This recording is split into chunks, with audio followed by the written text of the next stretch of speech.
Well, he is the mastermind of several movies, including Social Network, that revealed the backstory behind the creator of Facebook. Now he's taking on the man behind Apple, Steve Jobs. Our entertainment reporter Jim Ferguson sat down with writer Aaron Sorkin. I'm sure he had a lot to say. Yeah, what a wonderful writer. He is so talented. And behind the scenes, nobody else knows, he talked to me a lot about going to Arizona. Really? He's been there in Phoenix and Flagstaff, but he wants to come to Tucson, and he loves our state. I got to say that. Well, tell him to come by the Morning Blend. Yeah, but you know, he's done so much. Remember Moneyball? Yep. A Few Good Men, and The Social Network. He won the Oscar for Best Writer. Now, can you imagine Universal Pictures handed him this book on Steve Jobs big. and said, write a screenplay? Yeah. Oh, thank you. 590 pages.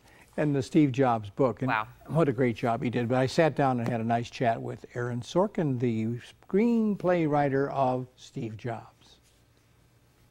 The screenplay is a different journey than Isaacson's book of the story of Steve Jobs? Yes, necessarily it would be. Walter Isaacson is a journalist. He ran Time Magazine. He was the managing editor of Time Magazine for a while. Ran CNN, and he wrote his biography is wonderful. I recommend it to anyone. But it is a piece of journalism. It's his job to be objective. My job is to be subjective, and a movie, or for that matter, a play or a television show, simply has a different set of requirements. Right. When you're writing a screenplay, do you think of actors that might fit the characters you're writing about? I don't, because when I'm writing a screenplay, I'm playing all the parts. I'm actually very physical when I'm writing.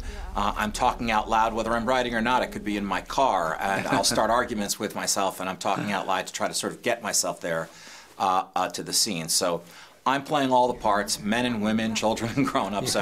I'm playing everything. And then when you're done, that's when I start thinking of people, with, of course, the director and the casting director, who they all have their own ideas, and they're coming from probably a better place, a less tainted place, because they haven't heard my voice in their head while when they were reading the script. But now that you've seen the finished product, the film, you have to be pleased with this cast. Pleased is the understatement of the century.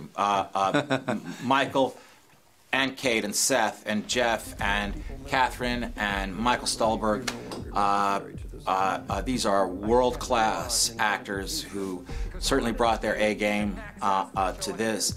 Danny did just a magnificent job with the entire thing, and this is the movie of any writer's dreams. It's amazing, this man. Would you, Steve Jobs, classify him, with your research and your writing and the story, as a born leader? That's a very good question.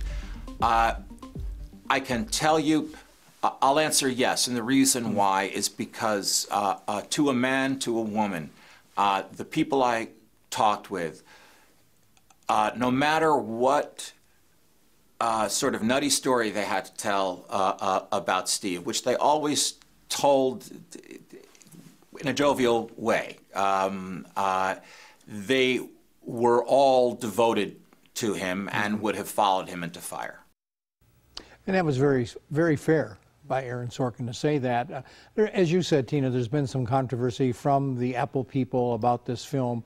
I disagree with that. I don't think Universal Pictures would have supported, or Aaron Sorkin would have written a screenplay about something that was false. And I think it's pretty accurate. If you like dialogue, if you like the history, and I'm going to review the film on Friday, of computers, you might enjoy this movie. Otherwise, it's a lot of dialogue. Really? But I will review it on Friday, and I will talk to a wonderful Oscar-winning actress, Kate Winslet. Oh, she's lovely. Who Looking plays forward to that. a combination of all the women that he had hired over the years as his manager, secretary, best friend. And where do you see that interview with Kate? This Friday. I can't wait. Well, Jim, thank you so much, and we'll see you Friday.